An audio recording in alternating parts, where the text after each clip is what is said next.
Hey guys, today we're playing Super Ghouls and Ghosts on the Capcom Classics Collection, Volume 1.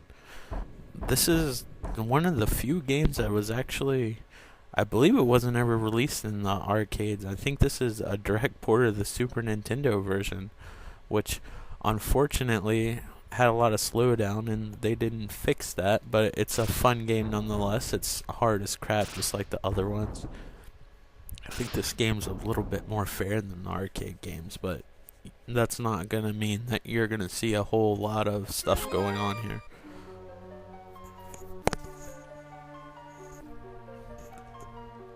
You actually have to beat this game twice in order to finish it. I remember when I rented it, for whatever reason, this was super rare, and I rented this late in the Super Nintendo's life cycle because I was a Genesis person. Because I was a kid, I only could pick one system. I didn't have any money, and like I got a Super Nintendo when the Nintendo 64 came out because we didn't have a lot of money. But so I got to play Super Nintendo late in the game.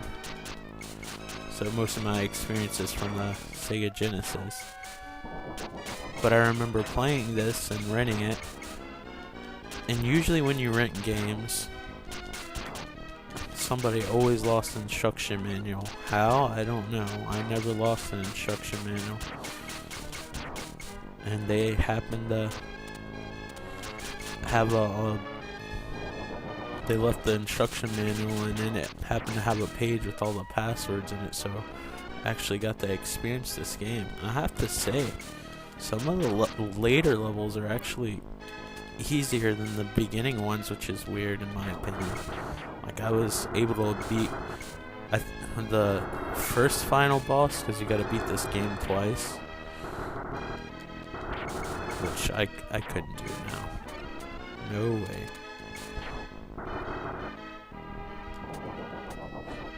I don't know if it was password, and maybe it was a code to get to other levels. I can't remember.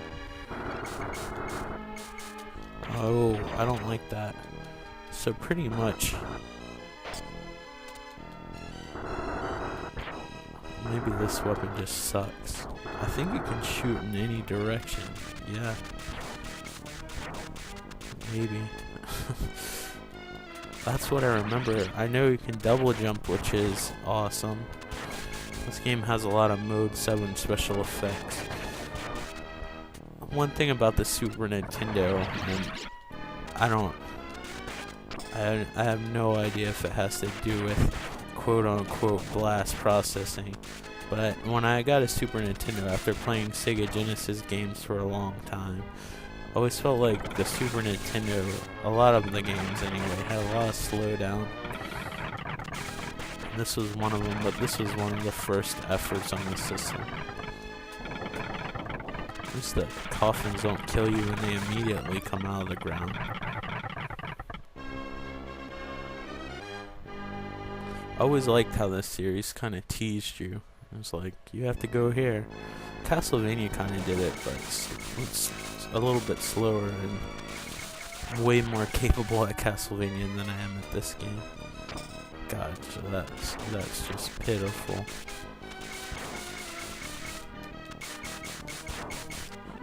I like the Super Nintendo rendition of this music, probably my favorite rendition.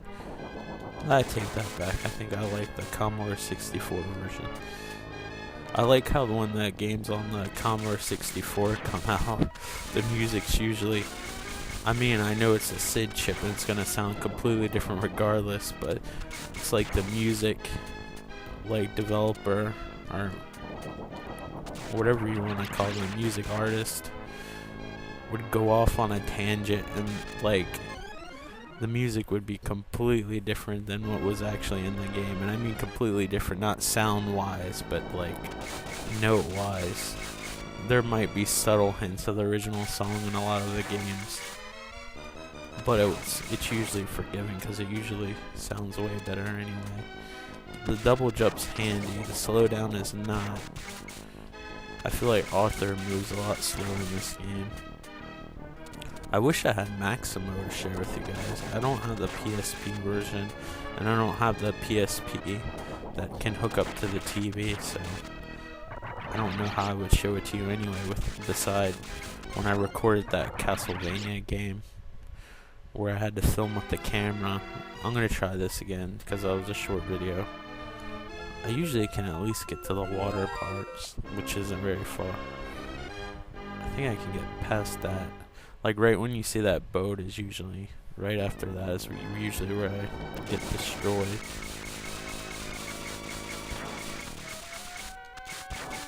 Anybody who could beat this game twice, Capcom should have gave them a badge or something and put on their denim jacket. But I think at that point that kind of stuff was outdated.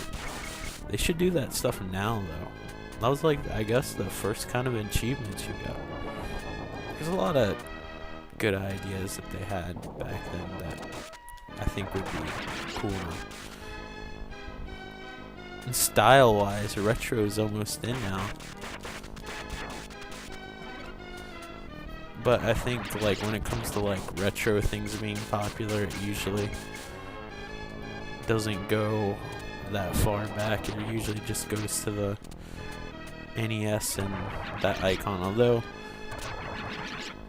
when I worked in retail, we would sell candies that were shaped in Atari joysticks. But I think it's the Atari system alone that's popular, not any of like the characters and stuff. But really, were there any games on the Atari 2600 that actually had like a mascot or anything besides Pitfall Harry? I mean, you could say Space Invaders or Pac-Man, despite it having a terrible port, but those are arcade games first. I think this series needs some love. I'd wear a Ghosts and Goblins t-shirt. This part sucks if I remember correctly. With the waves. Yep. So that was kind of cheap. It knows that if you weren't expecting that, you're not going to know what to do. But I forgive it because it's a good game.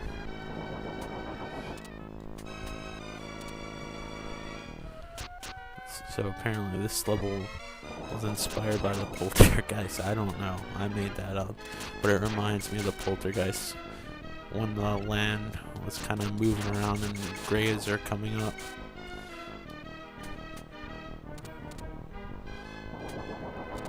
Come on, let's go.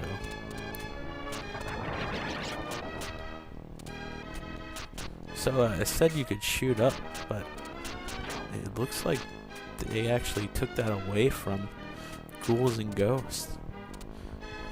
I guess they thought it was too easy.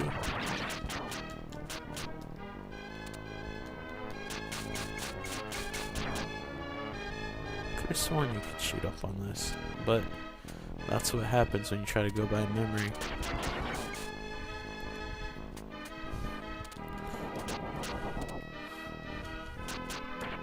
Oh shit.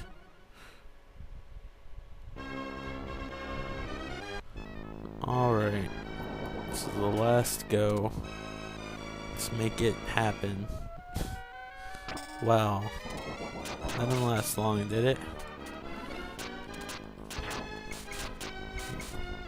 Apparently these are, on past life, these zombies were hoarders.